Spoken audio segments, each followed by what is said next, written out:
I wanted to play games. And not just any games, I am very particular about liking realistic games. Like the realistic art style you would find in Devil May Cry 5 specifically. But here's the catch. Well, this is my GPU, which is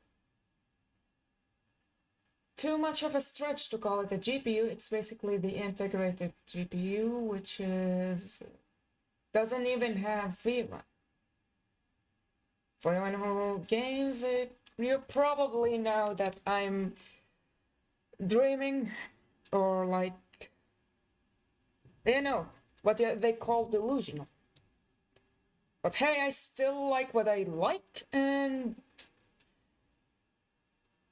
recent games will definitely not even dream about running on this device.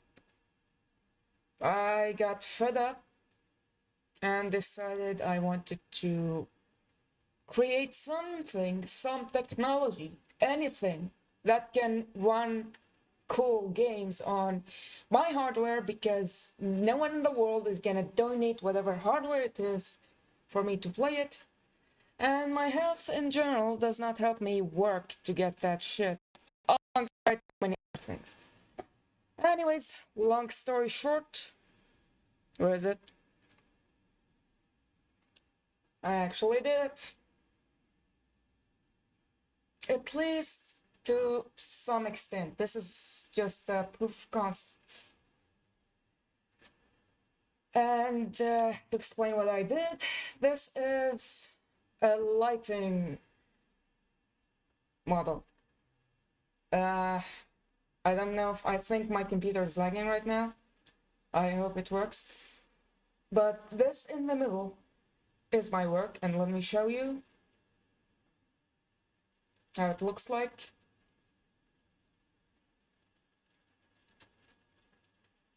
I'm pretty sure I made a video, but here.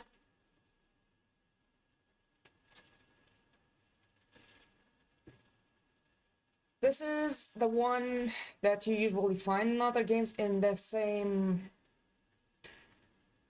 Okay, if you know anything about 3D, you know there is a model, and there's model that the general shape of things, the 3D part, and there are textures with which give the colors and details, which is basically an image that is wrapped around the 3D model.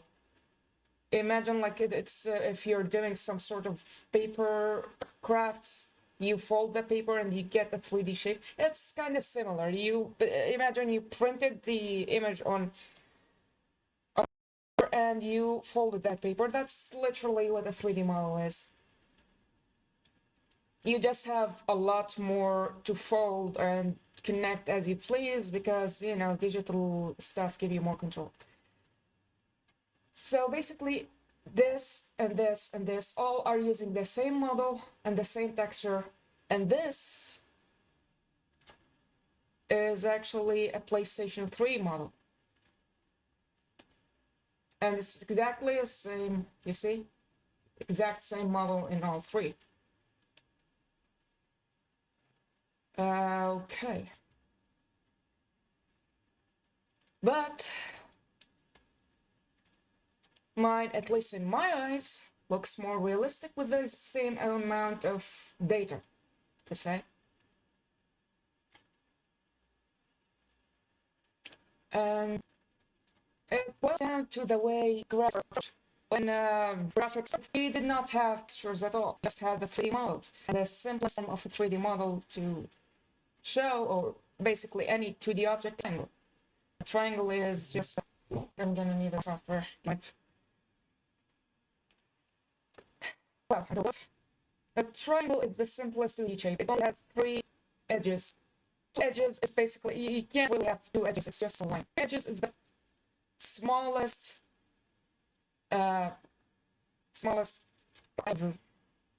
unit, or like 2D shape to work with. When you count lines, the keyboard does not understand than lines, or as clear as it's very hard to make it understand more than lines. So a triangle is the easiest thing to do. So basically, the time started as you got, hold up.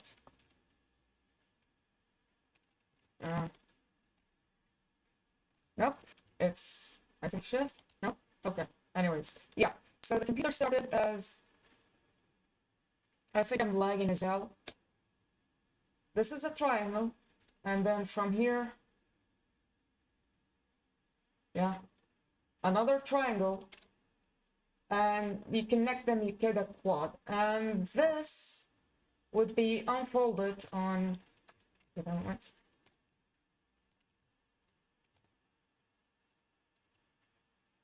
Shit. This would be, shit. What am I doing? I have no idea. I completely forgot how to use this thing. Brush size, let's go.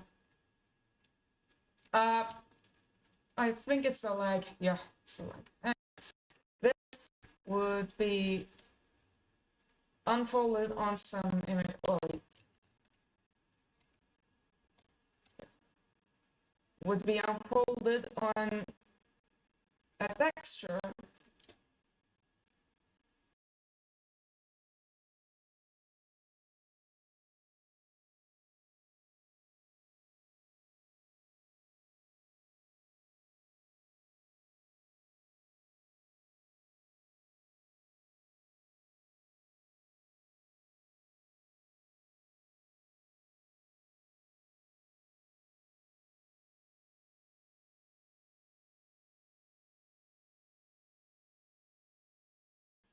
Yeah, same thing. Where it takes, like, for example, this part is on top of flower, whatever that is, and so it shows it here. Like, it sees what is in this part and it shows here. This, what is in this part of the image, also shows it. That's basically 3D graphics, and it started without this. This was a later technology. This was the beginning, where they only had the model and a basic color. You just say this point is color what, this triangle is color whatever, this triangle is color whatever.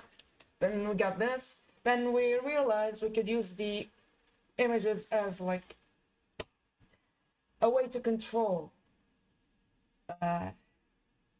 3D models. For example, if you see textures that have black and white colors, the black is basically a 0. A white is, a white, it would be a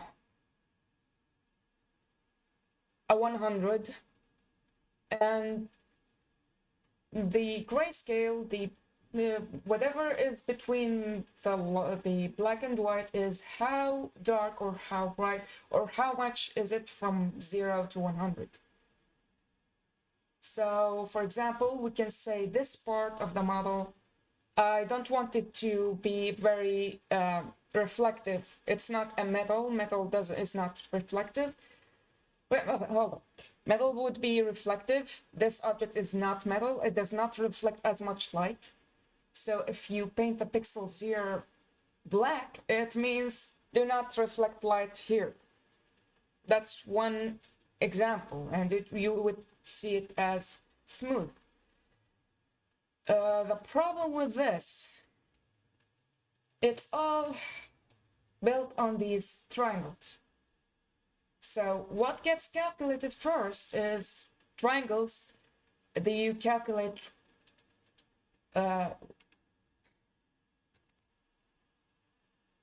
per triangle, and I'm trying to explain it.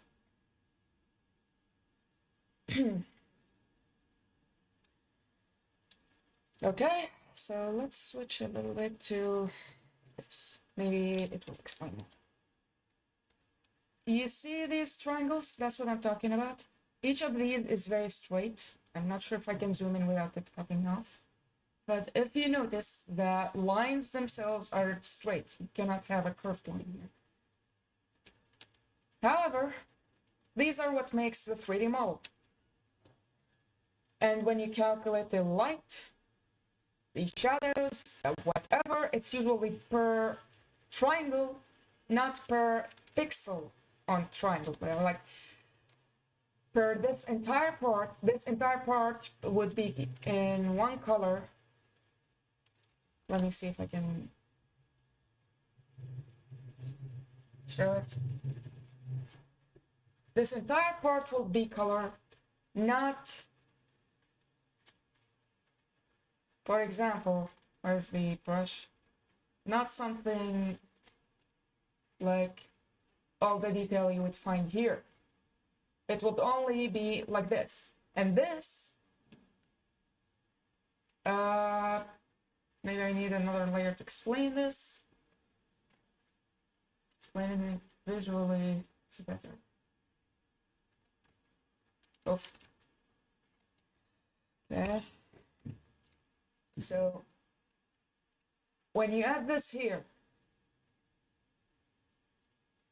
with shaders, it's usually after you calculate the lights, because the lights are on the part of the process where you process the triangles.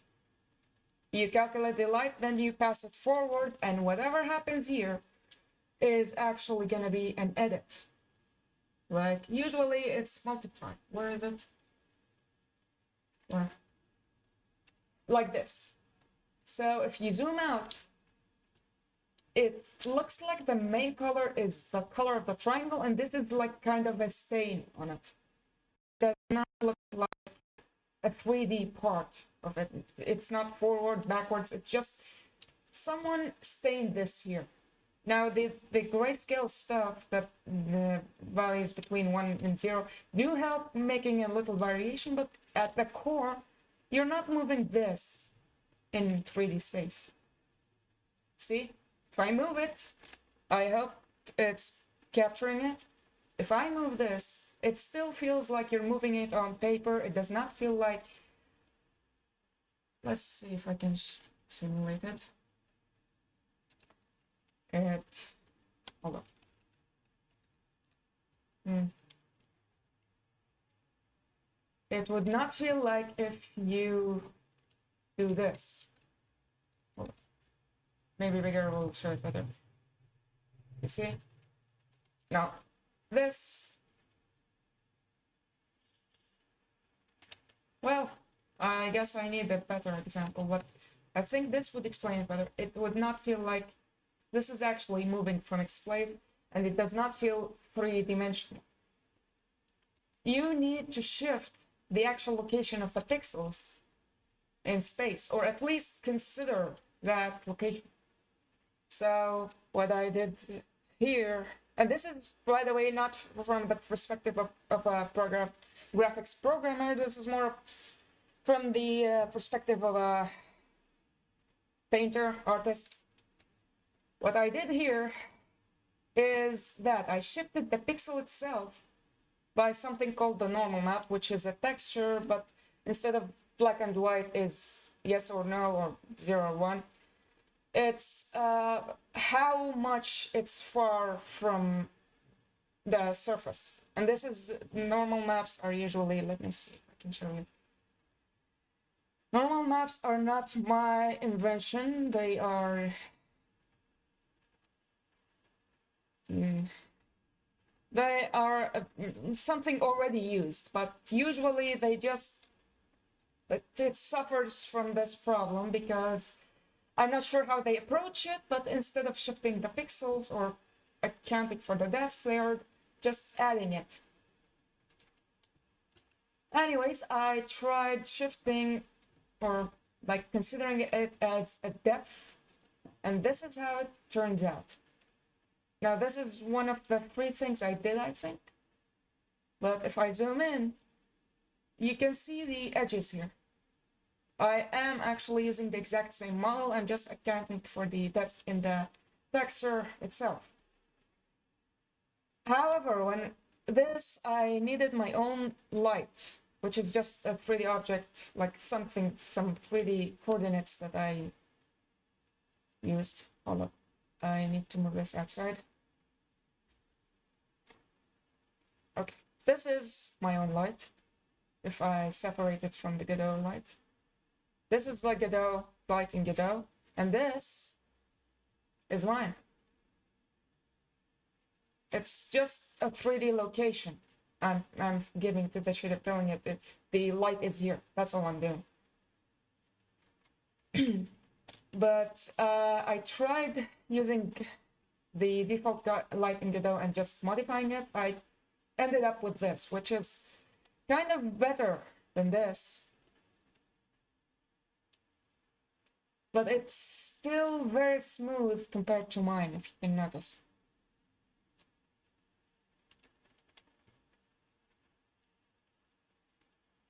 It's still, I don't know what Godot is doing under the hood. But yes, it's messing up with my lights. And the only way to use it is, let me see if I can change that. It's the fall off, okay. If I, instead of adding it, I just use it as is. But that means this happens per light. That means I can only use one light with Godot. So the solution to this, if I want to use it in Godot, is to study all of Godot and how it works, and how it achieves lighting, and editing the source code, making my own fork, and that also means I lose the support, the updates of Godot, because right now I'm on. And my solution, well, I decided if I'm gonna have to learn all of Godot and recreate the entire lighting system and shading system, might as well make my own game engine, which is what I'm doing. But since I went ahead and created my own game engine, which is very early stage, I thought, why not apply the same philosophy and just skip triangles entirely? Like, I don't even need this. I just need yeah.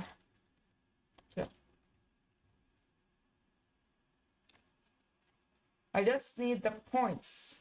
I need it. Hold on. Cancel.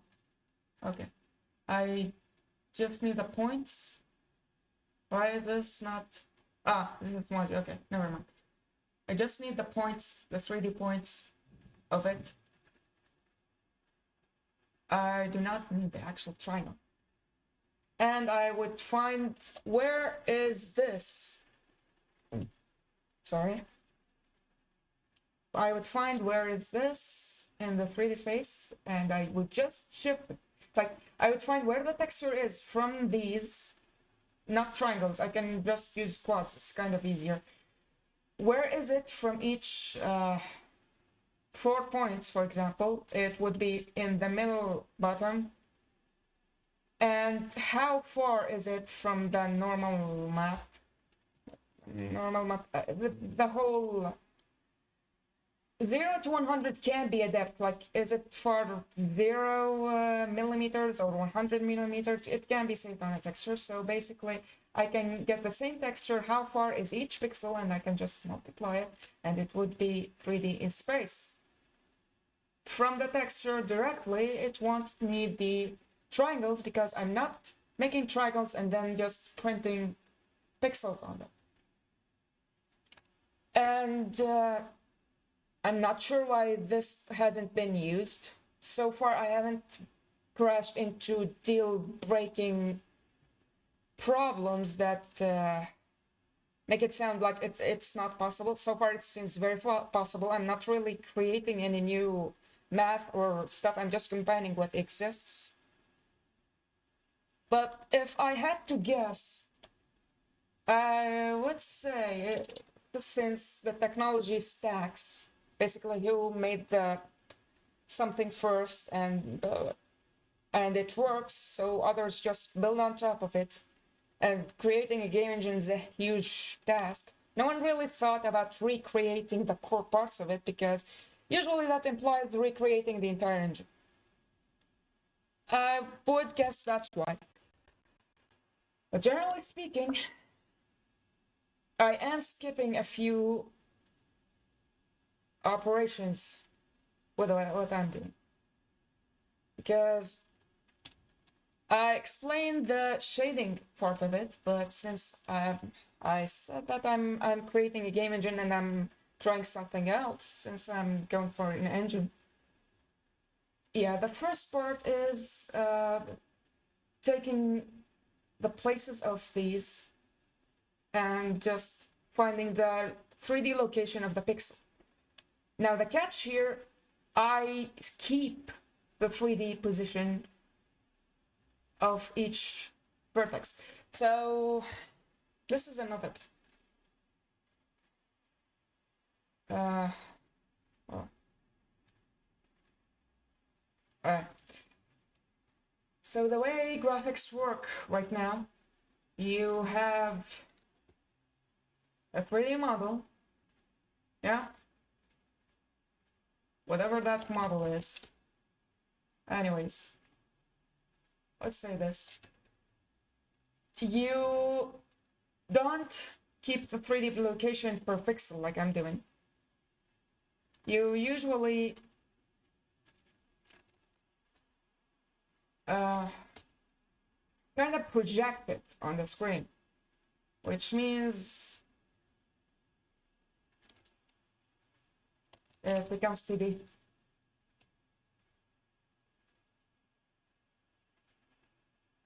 Whatever. Soon it's the same. I'm not gonna focus.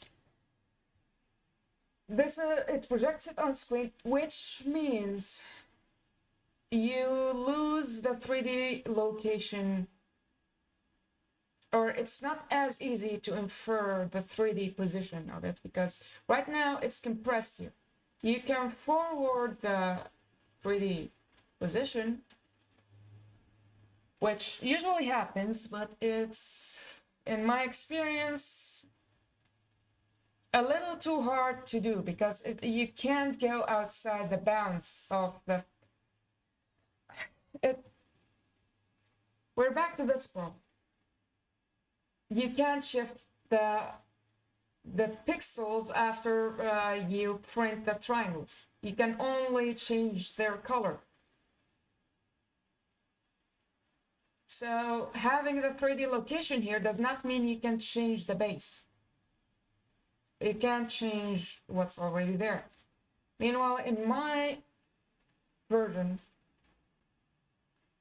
I can, because I haven't printed anything yet, and I have not confined anything yet.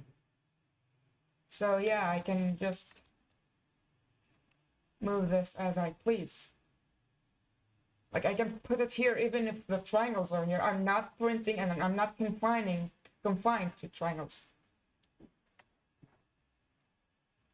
And that means if I move it here, I can save its 3D location, and I can make a few passes where the first pass, for example, it says, hey, I am lighting here. I am reflecting light here. Or I am emitting light here in case of like light sources.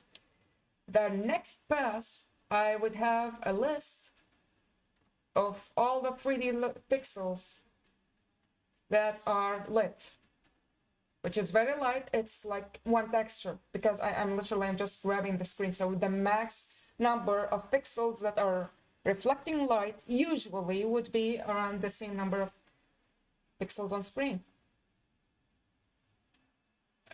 Which means at the price of one texture, I can find what is emitting light. And usually it's very easy to check for each pixel if am I being lit by this or not?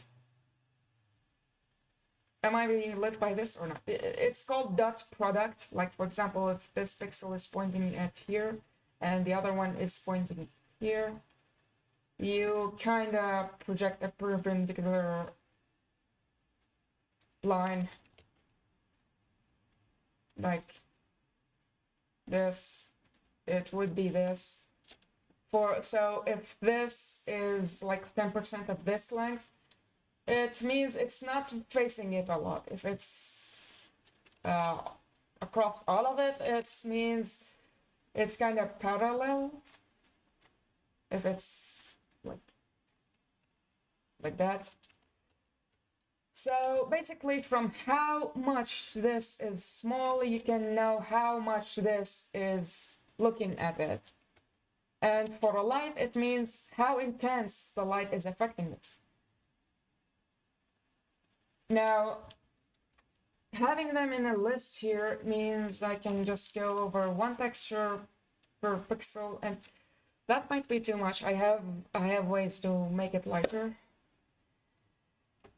I can sort them, for example, by the depth, and well, I can explain it in another video if you want. But basically, I just have these to go through each pixel, and I can see if the pixel is lit. And if I do multiple passes of this, I can get bounce lighting or indirect lighting or global illumination, whatever you call it. It can also be applied to reflections, and it can also be applied to whatever is usually very expensive, because remember, we have this triangle and we have we cannot really shift these or use them much, mostly because they're also considered geometry and they're not considered light. And modification and extra data is very hard in the old system, which means every time they calculate lighting, they need to go through every single object, and not even bar object, every single triangle in the scene or vertex, and check against it if they're close. There are ways to make it simpler, but it's not as straightforward. So going through all this is that's what raycasting is. Going through all of them and checking. A similar thing to this, but since you don't know what the data you have or what the options you have or whatever is affecting it, it's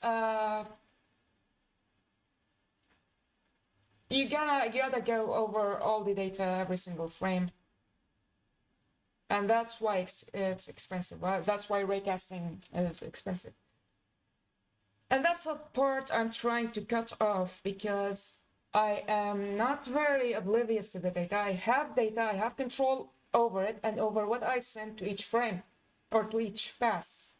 Also, I can group them as much as I need and stuff like that.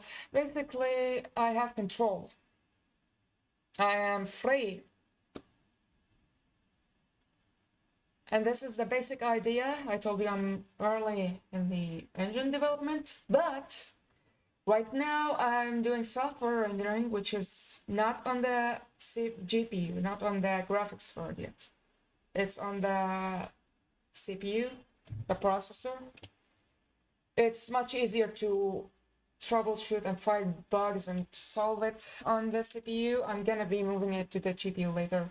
GPU compute shader, if you're familiar. And what I have right now is, check this out. No, actually, let me show it closer.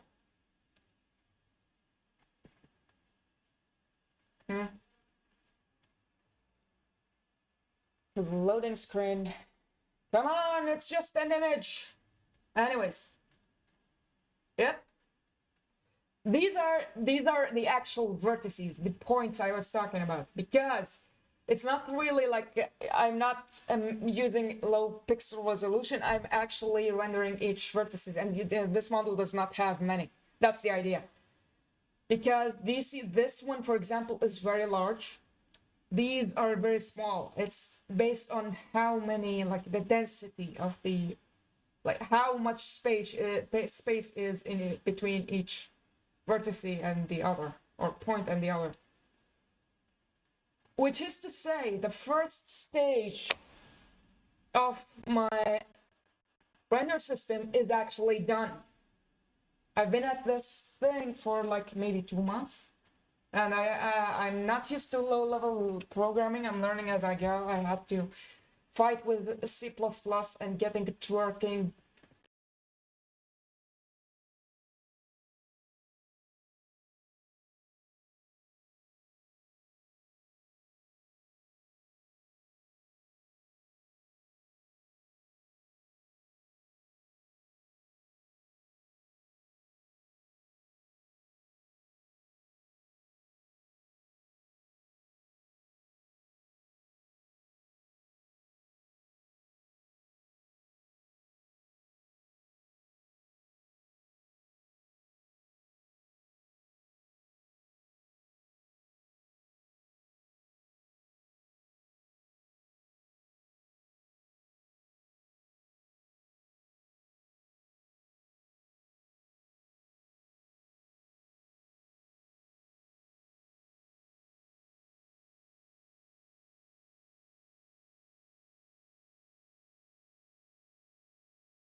I just realized I was not recording anything for the past,